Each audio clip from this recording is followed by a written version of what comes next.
Pagan practices were rife in the country where I grew up. One of the practices often spoken about was the Ouija board. One fateful day, my teenage brother, who is a few years older than me, brought a Ouija board home and told me about how it works magic. He said, "Look at this. If you ask it questions, it will tell you the answers." The idea of a magic toy that could answer all your questions seemed like a fun way to pass some time. I don't remember whether we both asked questions or if only my brother did, but I do remember asking him to ask whether I would pass the next school test. My brother explained that he had to put some biscuits and a little cup of water on the board, like an offering, and then we could ask the question.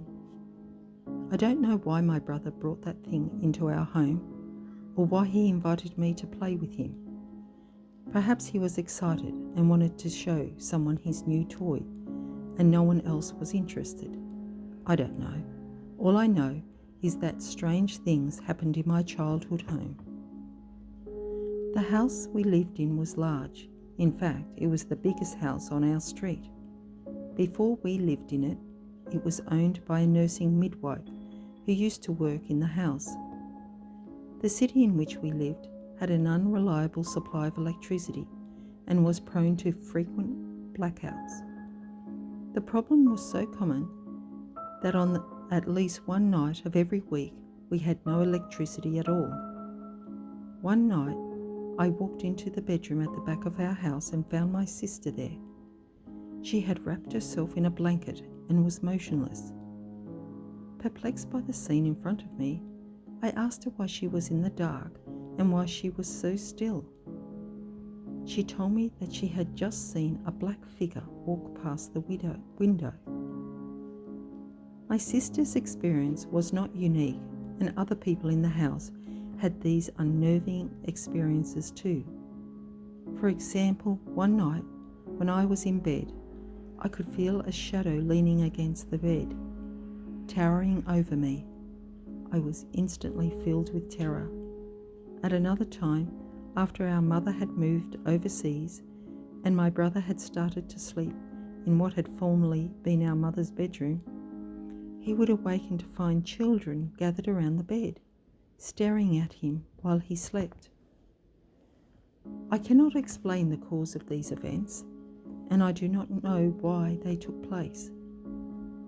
But I do know that in the country where I was born, there are no rules that govern or prohibit the practice of abortion, and countless abortions are performed every year.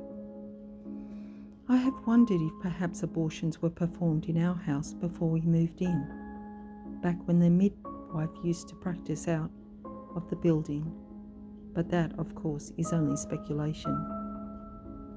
A few years later, I moved overseas with my parents and siblings.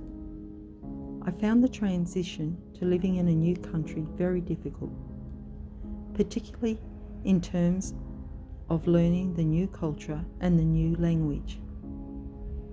We moved into a house that was positioned opposite a busy T intersection. The street noise was loud and persistent, with vehicles braking and accelerating day and night.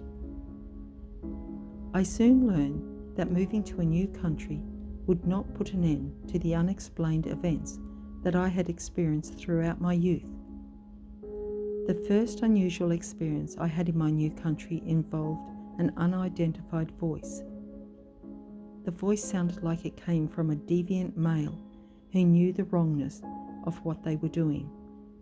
It happened in my bedroom as I was getting dressed, ready to go to a wedding. Out of nowhere, a male voice clearly teased, "I can see you." And these words were instantly followed by a loud laugh. Startled, I leapt onto my feet and looked out the window, expecting to see a neighbour, but no one was there. Remembering that the young couple who lived next door had always been respectful and never left their curtains open, I shrugged the experience off. I assumed I had fallen prey to someone's playing a harmless prank and never spoke of it to anyone. It was only in hindsight that I signed the experience to my annals of unexplained events.